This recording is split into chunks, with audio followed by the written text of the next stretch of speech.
Good morning, everyone. How are you?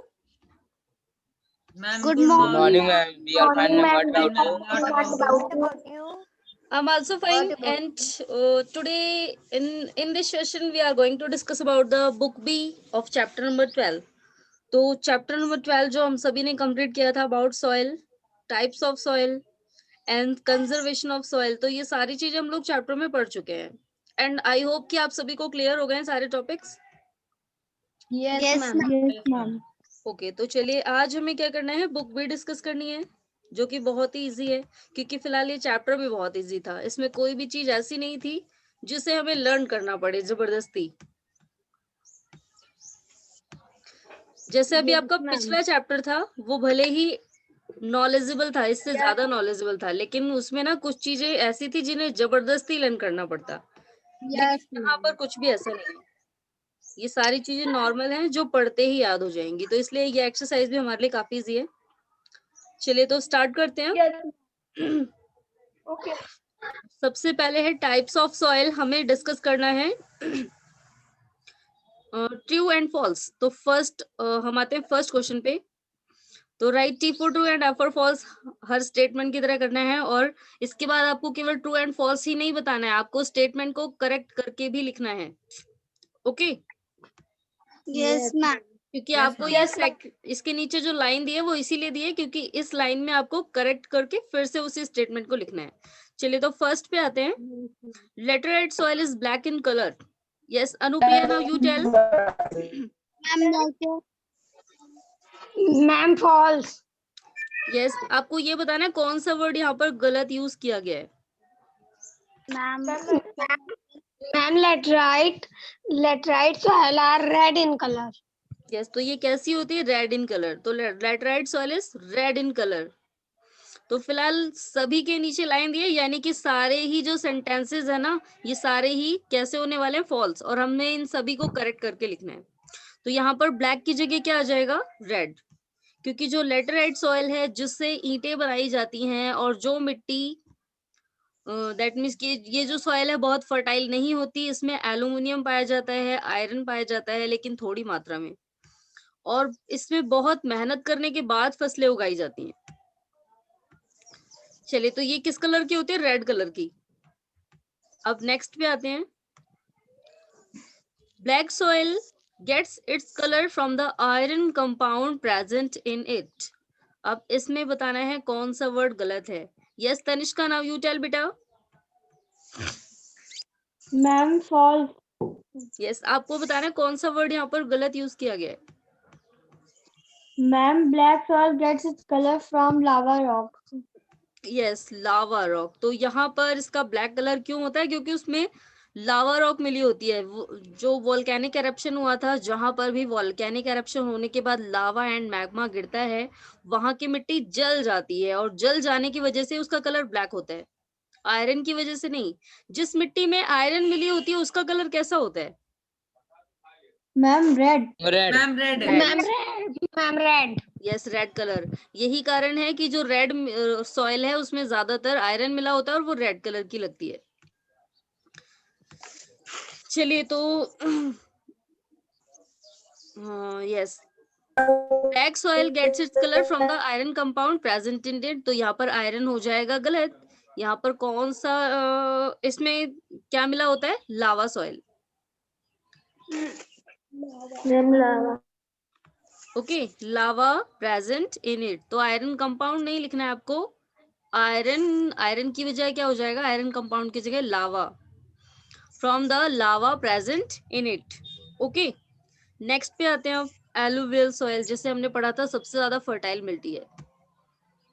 Alluvial soil सबसे ज्यादा fertile होती है ये. अस्मित की फोटो नहीं क्लियर आ रही. अस्मित बेटा कहाँ बैठे हैं आप.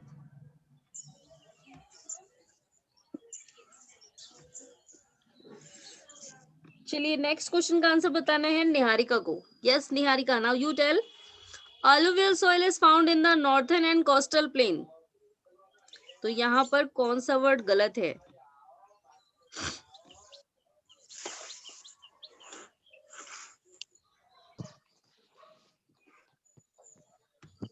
Yes, Aman, now Ma'am. you tell.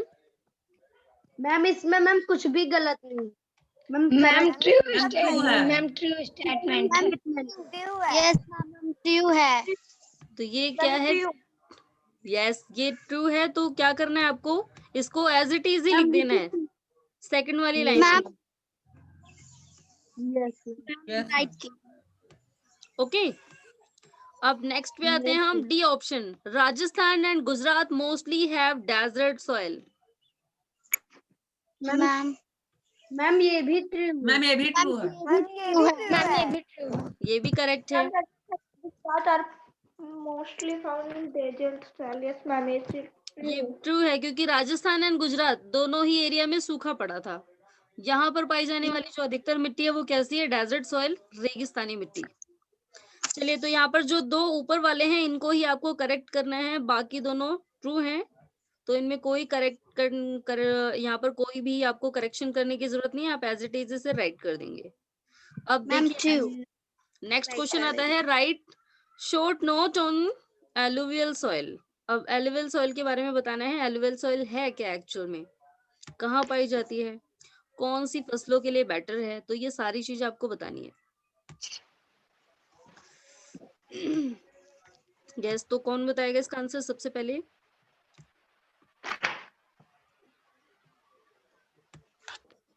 Ma'am yes, wait Anupriya. बहुत से बच्चे ऐसे हैं जिनकी वीडियो नहीं दिख रही। मैम ऑन है। शान्विका, दिव्या, अतुल, सौरभ कन्नौजिया, इन सारे बच्चों की वीडियो नहीं दिख रही है। कौन है? मैम ऑन है। यस, मैम ऑन है। यस, चलिए दिव्या बताएंगी। दिव्या, आपको बताना है एलुवियल सॉइल के बारे में। एलुवियल सॉइल क्या है एक्चुअल में, कौन सी फसलों के लिए बेटर है, कौन से पार्ट्स में पाई जाती हैं? Yes Divya.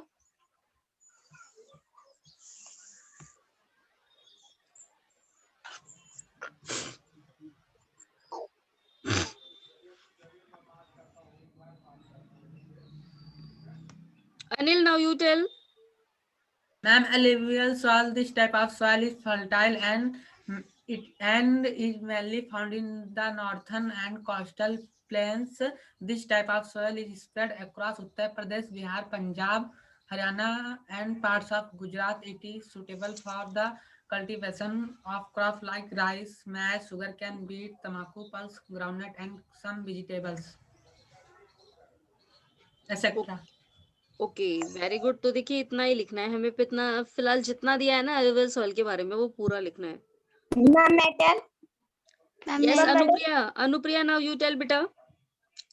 Ma'am, alluvial soil is fertile and is mainly found in the northern and coastal plains.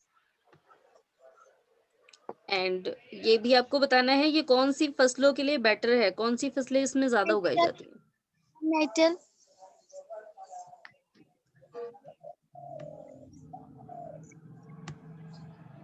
Ma'am, metal. Wait yes Tanishka, now you tell. Ma'am, this type of soil is fertile and is mainly found in northern and coastal plains. Ma'am, it is suitable for the cultivation of crops like rice, maize, wheat, tobacco, etc. Okay, very good. चलिए, तो next अब बताएंगे। Yes Shanvika, now you tell बेटा। Right about mountain soil. Yes, you tell about mountain soil. Mountain soil Ma'am, mountain soil are some of in black color of in ground, and mountain soil are mainly found in mountains like Himachal, Dehradun, and in mountainous area. Ma'am, in mountain soil can do the farming of tobacco and many others and many other things, and mountain soil also as fertile. Very good. Yes, Vikas, now you tell about mountain Yes, ma'am. soil.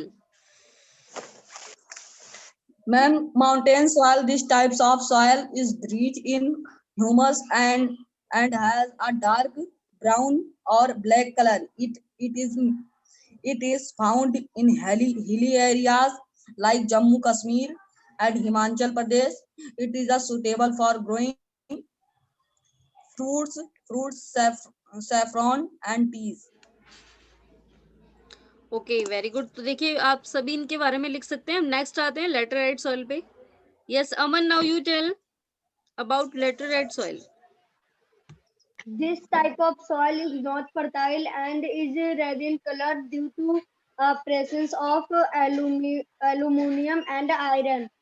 This type of soil is mainly found in Karnataka, Kerala, Maharashtra, Odisha, West Bengal, Andhra Pradesh, Bihar, etc.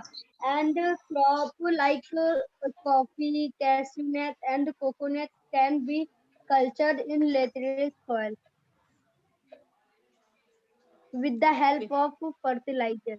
Yes Saurabh Kannaujiya, now you tell Yes, ma'am. about mountain Ma'am, soil. laterite, ma'am, this type of soil is rich in humus and has a dark black or brown or black color. It is found in hilly areas like Jammu and Kashmir and Himachal Pradesh. It is suitable for growing tropically fruits, saffron and tea.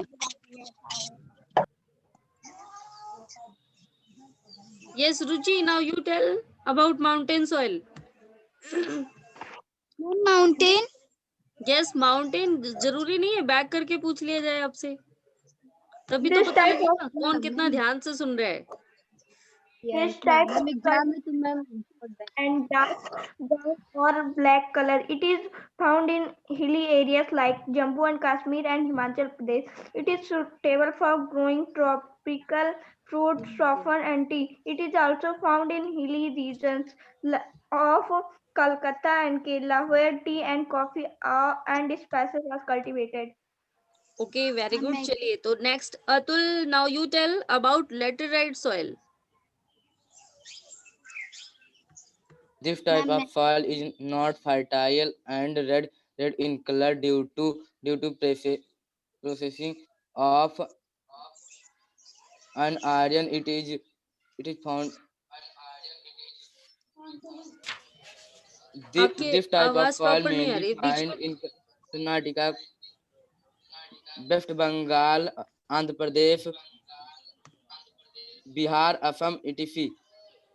Crop like coffee nuts and coconut can be cultivated in related soil with his help fertilizer. Okay laterite. चलिए तो ये तीनों ही question options आप सभी लोग कर लेंगे। Yes, ma'am. Yes, ma'am. चलिए Yes, ma'am. अब हम आते हैं नेक्स्ट ऑप्शन पे। फिलहाल आप सभी लोग पढ़ने लगे हैं, अब नेक्स्ट क्लास में देखते हैं। नेक्स्ट क्लास में आप लोगों का टेस्ट है, जानते हैं ना आप सभी लोग। Yes, ma'am. Ma'am, 6, Yes, 7, ma'am. 8. Ma'am 6, 7, oral 8 test होगा कि मैम वो वाला टेस्ट होगा? नहीं, ओरल टेस्ट है आपका, वो जूम वाला नहीं है, जो गूगल फॉर्म दिए जाते थे वो वाला नहीं है। सब पूछेंगे। मैम कितना क्वेश्चन रहेगा? मैंने आपको बताया मैंने आपके सारे चैप्टर से 50-50 क्वेश्चन बनाए थे, वो इसलिए क्योंकि आपको मैम गूगल फॉर्म्स ऑब्जेक्टिव देने थे। क्वेश्चन रहेगा? Yes ma'am objective. ऑब्जेक्टिव आएंगे। Ma'am, मैम ऑब्जेक्टिव आएंगे। ओरल ऑब्जेक्टिव टाइप क्वेश्चन रहेंगे, बट आपको ऑप्शन नहीं दिए मैम जाएंगे। ओरल पूछा जाएगा? ऑप्शन नहीं दिए जाएंगे आपको, केवल आपसे क्वेश्चन पूछा जाएगा, आपको आंसर बताना रहेगा डायरेक्टली। जैसे 1 वर्ड आंसर होते हैं ना, सेम उसी तरीके से। Yes ma'am. yes, yes ma'am. तो पढ़ाई में लग जाना है आपको, और पढ़ाई इसलिए भी करनी क्योंकि आपके पास केवल ओनली 2 months आर लेफ्ट, 2 महीने बचे हैं। उसके बाद आप 6th क्लास में चले जाएंगे, उसमें 2 सब्जेक्ट ऐसे ही ज्यादा हो जाते हैं, एसएसटी एंड संस्कृत। तो इसलिए Yes, ma'am. पढ़ाई की हैबिट डालनी है ज्यादा से ज्यादा। और ओके, मैम एग्जाम भी होगा। एग्जाम तो बिल्कुल होगा, स्कूल भी खुल गए हैं अब तो। मैम आपका चलिए, तो अब हम आते हैं 12.2 पे। तो यहाँ पर देखिए, फर्स्ट है tick right the factors that cause soil erosion, write a short note describing how the factors as leads to soil erosion. अब देखिए हमें क्या करना है, एस लिखना है जहां पर सॉइल एरोजन हो रहा है। जिस भी पिक्चर में आपको मिट्टी का कटाव होते हुए दिख रहा है, मिट्टी आपको खराब होती हुई दिख रही है, वहां पर आपको एस टिक करना है। और आपको ये भी बताना है कि यहाँ पर कैसे कटाव हो रहा है, कौन सा फैक्टर है, इसके लिए कौन सा फैक्टर रिस्पॉन्सिबल है। ओके, चलिए तो देखिए फर्स्ट पे आते हैं। तो पहला है स्ट्रॉन्ग एयर। क्या स्ट्रॉन्ग एयर के थ्रू यहाँ पर सॉइल एरोजन होगा? No ma'am, no ma'am. तो मैम यहाँ पे क्या लिखेंगे? No ma'am no. यहाँ पर उसमें पेड़ हैं काफी सारे। तो मैम यहाँ पे क्या लिखेंगे? यहाँ पर आपको एस लिखना है। नहीं, सॉइल एरोजन नहीं हो रहा है। तो मैम क्या लिखेंगे?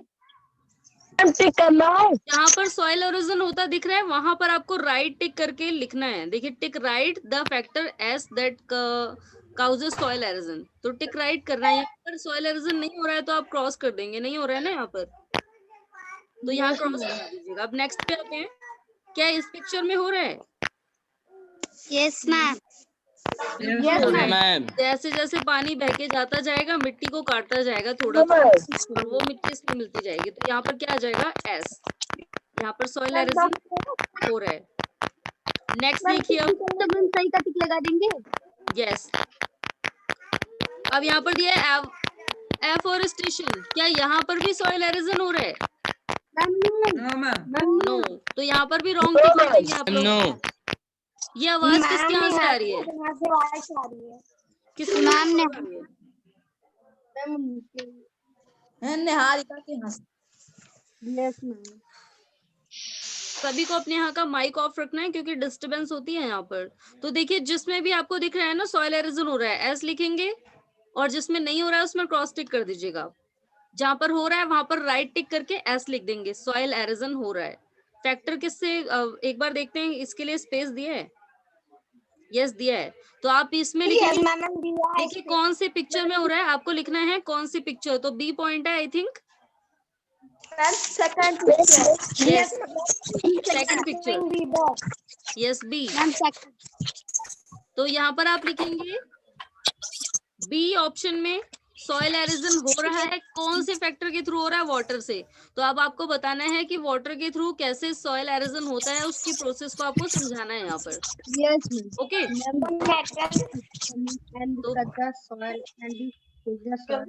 चलिए कौन बताएगा भाई कैसे होता है सॉइल, वाटर के थ्रू सॉइल एरोजन? इसको एक्सप्लेन करना है। Yes Sushma, now you tell. And बाकी सभी के यहाँ माइक ऑफ रहना चाहिए। जय Sushma. Ma'am soil halogen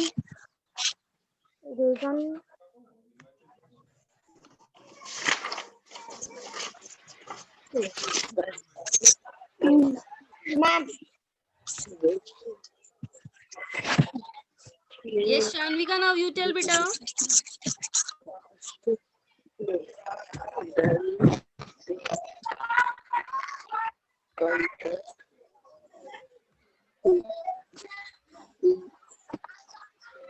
yes Shanvika, how water का सॉइल एरोजन, वाटर के थ्रू सॉइल एरोजन कैसे होता है आपको एक्सप्लेन करना है। ओके, ये शान्विका आवाज जा रही है बेटा आपको? ये कौन बोल रहा है? क्लियर नहीं हो रहा है, किसकी आवाज आ रही है?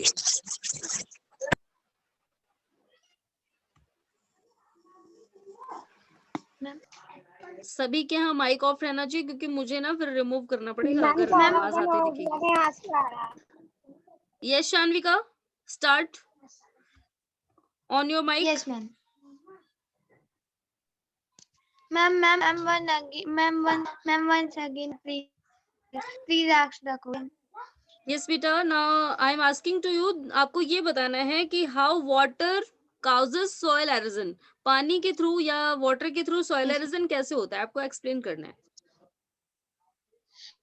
Ma'am,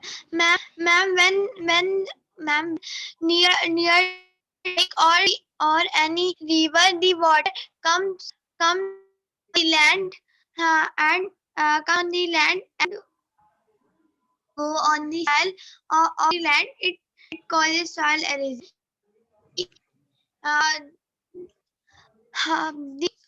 The solution of that to making embankment and dams. So we reduce the water soil erosion. Yes, very good. Now Anupriya, now you tell. Ma'am, due to flowing river, strong waves are washing away the top layer of the soil, and depletion of the top layer of soil due to the water runoff is a very common sight in the hilly region. This is due to high speed of rainwater that runs downhill. So it is cause soil erosion. Okay, very good. Yes, Aman, now you tell. Ma'am, the strong wave come from the river and flow the soil and cut the soil and flow into river, and the soil is unuseful. So the soil erosion. Okay, चलिए तो इसमें आपको यही बताना है कैसे होता है soil erosion. तो वेव्स के थ्रू होता है. वेव्स आती हैं, वो क्या करती है, पानी उसको लेके जाती हैं. पानी कट जाता है, वो कहाँ मिल जाता है, सारा वाटर बॉडीज में. चलिए तो अभी आते हैं हम लोग नेक्स्ट क्वेश्चन में. कर लेंगे ना आप लोग ये first question? Yes, ma'am. Okay, Yes, ma'am. How does overgrazing affect the top layer of the soil? तो ओवरग्रेजिंग दैट मीन्स कि हम जानवरों को लगातार एक ही जगह चराने लेके जाएं तो वहां की टॉप लेयर पर क्या इफेक्ट पड़ेगा. तो ये भी हमने डिस्कस किया था ओवरग्रेजिंग वाले टॉपिक में. Yes Savitri, now you tell.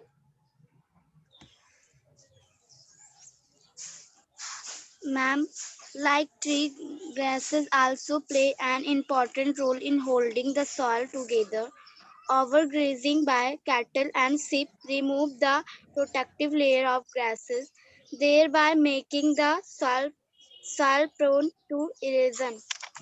Okay, very good. तो देखिए इतना ही हमारा आंसर है कि ओवरग्रेजिंग कैसे इफेक्ट डालेगी. तो जो टॉप लेयर है बिल्कुल पेड़ों की ही तरह, जो ग्रास होती है वो भी एक प्रोटेक्टिव लेयर की तरह काम करती है सॉइल की तरह.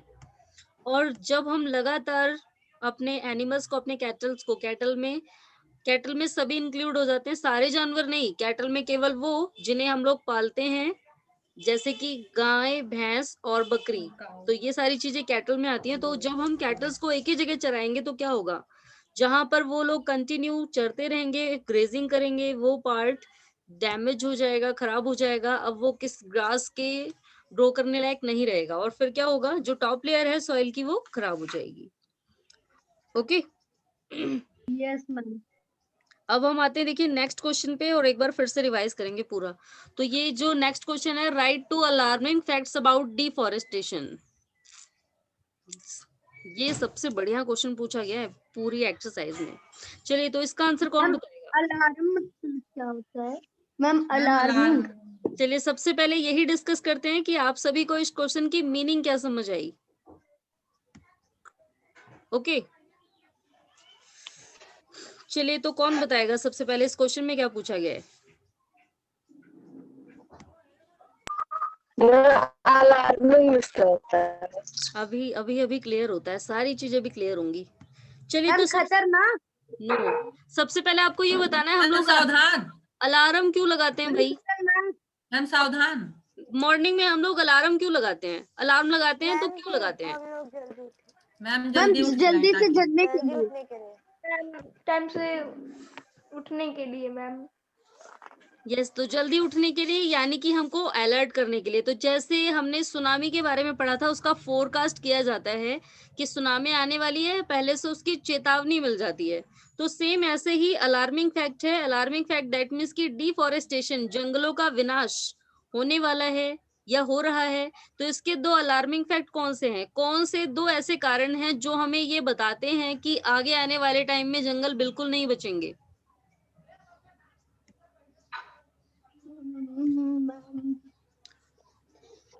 ओके, अब मैंने आपको क्वेश्चन की मीनिंग समझा दी है। तो अलार्मिंग फैक्ट दैट मीन्स कि चेतावनी वाले कारण। कौन से ऐसे कारण हैं जो हमें चेतावनी दे रहे हैं कि आगे आने वाले टाइम में जंगल बिल्कुल खत्म हो जाएंगे?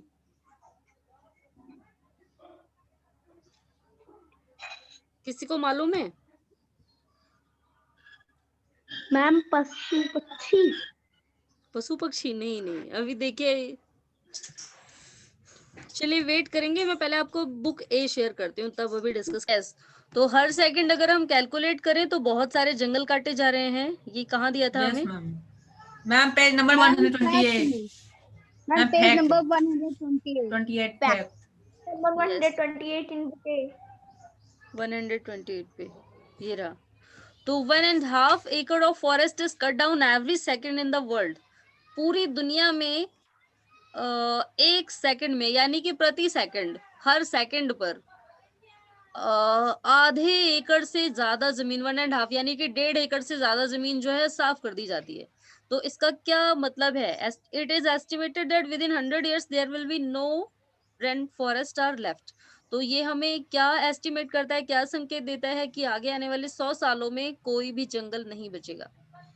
तो ये दो अलार्मिंग फैक्ट है। फर्स्ट है हमारा 30% of the land area is covered by forest. केवल 30% हिस्से पर ही जंगल है।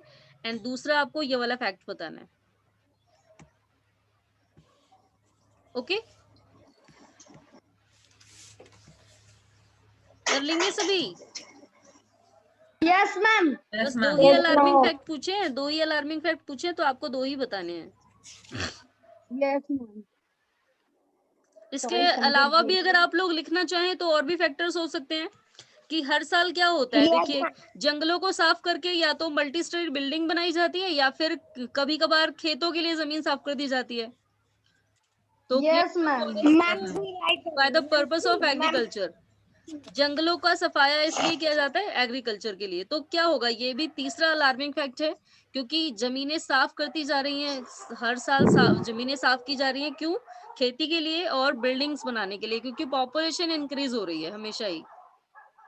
Yes, ma'am. मैम। चलिए, तो ये आज का है आपका पूरा होमवर्क, सभी कर लेंगे? Yes ma'am. यस मैम कर लेंगे। Yes, ma'am. तो एक बार फिर से आते हैं हम लोग 11.1 से एक बार डिस्कस कर लेते हैं। तो क्वेश्चन नंबर फर्स्ट, जिसमें only first option number first and option number A and B option जो है यही आपके फॉल्स थे, तो आपको इसको करेक्ट करके रीराइट करना है नेक्स्ट लाइन में। एंड बाकी जो सी एंड डी पॉइंट है इससे एज इट इज ही राइट कर देना है, कॉपी पेस्ट मार देना है इसे। Yes, दूसरा ma'am. क्वेश्चन नंबर सेकंड था जो हमारा सेकंड क्वेश्चन, हमें एलुवियल सॉइल के बारे में बताना है। तो ये भी बहुत इजी है, हम लोग बता सकते हैं। Yes ma'am. कर लेंगे ना आप सभी? और Yes, दूसरा ma'am. कौन सी सॉइल के बारे में बताना था? Ma'am, mountain soil. और मैम लेटेराइट soil. यस, तो mountain soil and laterite soil, इनके बारे में भी आप लोग कर लेंगे। उसके बाद है सॉइल एरोजन, हमारा नेक्स्ट पॉइंट स्टार्ट हो गया था। तो हमें क्या करना है? Tick the factors that causes soil halogen. तो इसमें से जो पिक्चर आपको दिखाती है कि यहाँ पर सॉइल एरोजन हो रहा है, आपको नीचे उसी पॉइंट को एक्सप्लेन करना है। तो ओनली बी पॉइंट दिख रहा था हमें, तो उसी बी पॉइंट को आप लोग एक्सप्लेन करेंगे।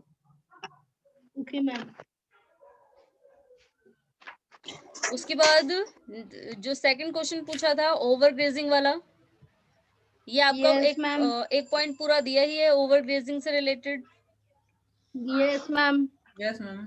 और लास्ट क्वेश्चन है जो थोड़ा डिफरेंट टाइप से आपसे क्वेश्चन अलग तरीके से पूछा गया है, बस आंसर इसका भी बुक में ही है। तो दो आपको अलार्मिंग फैक्ट बताने हैं जो हमें चेतावनी दे रहे हैं आगे आने वाले तूफान की, कि आगे आने वाले टाइम में जंगलों का सफाया हो जाएगा। तो 2 अलार्मिंग फैक्ट आपको कौन कौन से बताने हैं वो भी हम लोग डिस्कस कर चुके हैं। Yes ma'am. चलिए, तो किसी को कोई प्रॉब्लम? No ma'am. सौरभ किसी से बातें कर रहे हैं? Yes No, Saurabh. ma'am.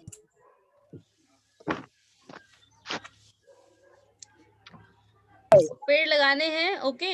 नहीं तो जैसे सौरभ आज पेड़ के नीचे बैठ के पढ़ाई कर रहे हैं ना, मजे ले रहे हैं, आगे आने वाले टाइम में जो बच्चे होंगे वो ऐसे नहीं बैठ पाएंगे। Yes ma'am.